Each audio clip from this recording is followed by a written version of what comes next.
Para pelaku investasi bodong ini harus berterima kasih dengan Pak Ferdy Sambo. Kenapa? Saya akan bahas. Tapi sebelumnya, silakan Anda subscribe dan nyalakan lonceng untuk info-info terpenting dari saya seputar investasi bodong, kartu kredit, dan permodalan.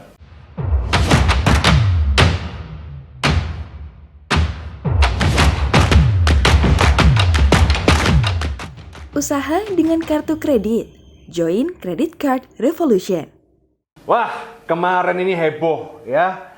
Video ini dibuat satu hari menjelang pengumuman dari Bapak Kapolri Listio Sigit bahwa Bapak Irjen Ferdy Sambo menjadi tersangka kasus pembunuhan dari Joshua ya. Nah, dan saya tidak akan membahas kasus ini seperti apa, karena kata Pak Mahfud MD ini adalah kasus orang dewasa ya. Nah, kenapa motifnya kita nggak bahas lah, karena ini adalah kasus orang dewasa.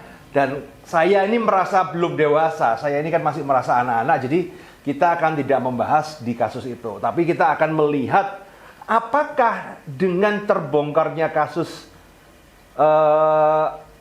Pak Ferdy Sambo ini berpengaruh atau tidak terhadap penanganan investasi bodong di Bareskrim. Karena memang oknum itu kayak kentut, teman-teman. Baunya menyengat, tapi kalau dilihat tidak ada ya. Dan memang ada beberapa kasus-kasus investasi bodong ini yang mandek. Kayak contoh beberapa kasus ya, seperti koperasi itu mandek ya kan, koperasi apa itu, Oso Sekuritas, kemudian Narada, Minapadi, kemudian kasus yang kemarin itu Indosurya, tapi udah lagi ya. Kemudian ada pelaporan kasus ATG ini yang padahal sudah banyak laporan LP masuk ke polisi, tapi ya kayak seolah-olah dihambat ya. Saya dengar sih ya, nggak tahu bener apa enggak, katanya Pak Wahyu Kenso sudah mengkondisikan dari atas sampai bawah. Ini terjemahnya seperti apa? Aku nggak ngerti ya. Tapi ini berdasarkan percakapan dari orang terdekat yang saya dengar ya. Tapi I don't know, kan itu baru dengar. Bisa salah, bisa benar. Nah, artinya ini cukup menarik sekali dalam kasus Pak Ferdy Sambo ini ya. Ini sebenarnya kayak fenomena gunung es. Jadi percaya tidak percaya, setiap kasus besar itu selalu ada backingan, ya istilah kita itu dalam kurung backingan ya. Nah, di dalam setiap kejahatan itu, terutama yang terorganisir dan besar itu selalu ada peran oknum. Nah, oknum itu macam-macam ya kan, kayak contoh ya oknum yang membackingin 303 yaitu perjudian. Karena kita melihat beberapa waktu sebelum ini ya kan, promosi tentang judi online itu begitu vulgar, padahal jelas-jelas perjudian itu dilarang oleh agama dan dilarang oleh hukum di Indonesia. Tapi promonya itu gencar-gencaran, selebgram dengan toket-toket yang besar tanpa malu-malu mempromosikan judi online ya. Kemudian situs-situs juga banyak sekali. Mereka itu kayak tahu jelas-jelas ini perbuatan pidana tapi masih jalan aja. Maka kan kita sebagai masyarakat mencurigai ada backing dari 303 ini. Ada juga backing di dalam dunia narkoba, misal ya kan.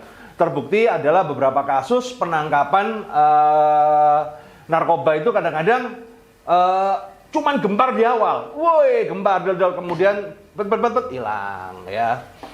Mungkin diduga ada backing di situ. Ada kasus juga yang namanya prostitusi ya. Karena di mana-mana itu, di setiap spa itu kan dilarang berbuat asusila. Kenyataannya ya kita tahu, bahkan micet itu ya masih rame. Artinya ada yang melindungi di situ. Dan kita sekali lagi ya, kalau kita berbicara oknum, ya kita mengetahui tapi tidak bisa membuktikan. Masa ngomong oknum itu kayak kentut ya. Baunya menyengat tapi kita nggak bisa melihat. Nah, pertanyaannya adalah apa? Apakah kasus Ferdy Sambo ini berkaitan dengan oknum yang melindungi investasi bodong ya? Saya sudah mencari beberapa referensi baik dari orang dalam dan orang kuat ya. Saya tanya-tanya di dalam dunia ini saya tanya nih, nah bro, ini kan rumornya ya teman-teman ya, yang ada di TikTok kan banyak vulgar itu kan, katanya Pak Ferdi Sambo itu diduga membackingin kasus 303. Yang pertanyaan menarik adalah ketika Pak Ferdi Sambo ditetapkan sebagai tersangka, saya bertanya kepada kerabat-kerabat saya, sahabat-sahabat saya, baik dari internal apa segala, apakah gerbong dari investasi bodong ini masuk di gerbong 303 gitu kan? Karena kalau ini masuk, wah ini menarik kan, berarti kan dicopot semua ya kan, dicopot semua artinya diganti baru ya. Saya harap dengan kejadian kasus ini polisi menjadi lebih baik dan lebih hati-hati dalam menangani kasus ya. Walaupun ya nggak tahu lah, mau ngomong nggak berani teman-teman, maklum ya kan. Nanti takut tiba-tiba ada tukang bakso berhati mampir ke rumah susah. Tapi ya ini. Nah, tapi ketika saya tanya berbagai sumber, jadi saya bertanya tidak cuma satu sumber aja, dari berbagai sumber bahwa ternyata kasus Pak Ferdi Sambo ini adalah, mohon maaf, adalah gerbong yang berbeda, jalur yang berbeda dengan yang dilewatin oleh para pelaku investasi bodong, ya. Jadi bisa dibilang ya, backingan mereka para pelaku investasi bodong itu masih bukan ini, ya, bukan ini. Siapa? Nggak tahu, ya. Nanti kalau ngomong keperucut dikit, wah undang-undang ITE, bos. Kita ini orang miskin nih, ya. Lebih baik Anda cari tahu sendiri deh, ya. Cuman yang saya tahu adalah ini adalah gerbong yang berbeda. Tapi seperti sesuai di judul ya, para pelaku investasi bodong ini harus berterima kasih dengan Bapak Ferdi Sambo. Kenapa?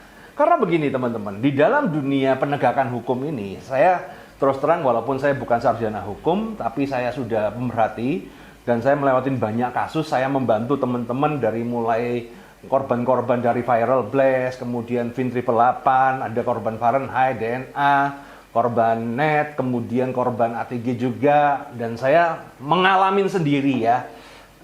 Artinya orang punya backingan tuh kayak apa sih gitu kan. Nah, dan memang di dalam dunia sekarang ini zaman now itu ada istilah yaitu no viral no justice. Artinya keadilan terjadi ketika ada viralitas. Dan ini dibuktikan bahwa kekuatan netizen bisa membongkar kasus Ferdi Sambo yang awalnya direkayasa oleh orang-orang Bapak Ferdi Sambo ini, seolah-olah terjadi tembak-menembak dan kemudian terjadi pelecehan seksual yang pada akhirnya ya kan atas desakan netizen dan juga buzzer. Ya, kenapa saya ngomong buzzer? Karena kalau Anda lihat di TikTok itu kan banyak teori-teori yang tiba-tiba itu opposite apa segala. Jadi kalau yang saya dengar-dengar terjadi perang untuk perebutan kekuasaan di dalam ya ini backingan ini. Jadi aduh, mau ngomong kok susah banget sih ya. Ya ini artinya terjadi adalah ada beberapa kubu, ya ada kubu yang nggak tahu lah. Apakah kubu yang satu kubu kebaikan kemudian kejahatan? Ya tidak juga. Perasaan yang pasti adalah semua suka dengan yang namanya uang, ya. Semua orang suka uang dan saya juga suka uang, sama aja. Cuman bedanya saya suka uang yang halal aja deh. Karena kalau uang yang hasil dari kayak gitu-gitu itu, aduh, gimana gitu loh teman-teman. Uang halal aja deh ya. Kita mah dagang yang kecil-kecil aja deh. Nah ini, kembali ke sini teman-teman. Jadi dalam perebutan, ini terjadi perebutan kekuasaan di internal ya, jadi ada pengaruh. Karena memang katanya ya, Pak Ferdi Sambo ini termasuk yang sangat berpengaruh sekali. Ya, sangat berpengaruh sekali. Ya Anda lihat di TikTok aja deh. Nah, cuman begini, no viral no justice. Problemnya adalah teman-teman, kasus pengumpapan investasi bodong robot trading ini sudah nggak menjadi virality. Ya, harusnya viralnya kemarin ketika kasus Viral Blast, kemudian Fahrenheit itu boom itu langsung viral, maka akan ada keadilan. Tapi sekarang teman-teman, kasus-kasus penanganan investasi bodong bisa saya bilang tertutup oleh kasus Pak Ferdi Sambo ini. Siapa yang diuntungkan? Ya para pelaku investasi bodong ini. Karena media menjadi tidak berminat untuk membahas mereka. Ketika media tidak berminat untuk membahas mereka, ya bisa jadi kecenderungan para backingan atau oknum ini leluasa bermain untuk memainkan hukum. Dan seperti yang kita ketahui, beberapa kasus pelaporan-pelaporan ke polisi itu terkesan mandek, ya, terkesan mandek. Apalagi yang terjadi di Polda itu juga terkesan mandek. Dan masyarakat tidak bisa mempunyai kekuatan karena apa? Kasus-kasus investasi bodong kayak penanganan ATG, ya, yang depan mata nih, ATG, kemudian 89, PIN 88, apa segala. Ini sekarang bukan menjadi minat masyarakat, tapi hanya sebatas minat para korban dan pelaku. Dan saya yang bukan korban, bukan pelaku, ya, saya cuman karena saya sudah ngikutin kasus ini dari awal, ya, kita selesaikanlah. Tapi minat masyarakat teralihkan oleh konflik ataupun teori-teori konspirasi yang terjadi dalam kasus Irjen Fendi Sambo ini. Nah, ini berarti bisa dibilang, ya, pelaku-pelaku investasi bodong ini harus berterima kasih sama Pak Irjen Sambo ini. Karena berkat mereka, Anda sekarang bisa lancar menjalankan rencana Anda yang membuat WD koin sampah, misal, ya, koin sampah. Kemudian member teriak-teriak Anda bungkam apa segala, karena memang kasus ini nggak viral dan orang itu terjadi udah enek dengan investasi bodong ini, udah enek. Jadi buat para korban investasi bodong, saya mau berpesan satu hal, bahwa jalan Anda ke depan akan makin berat.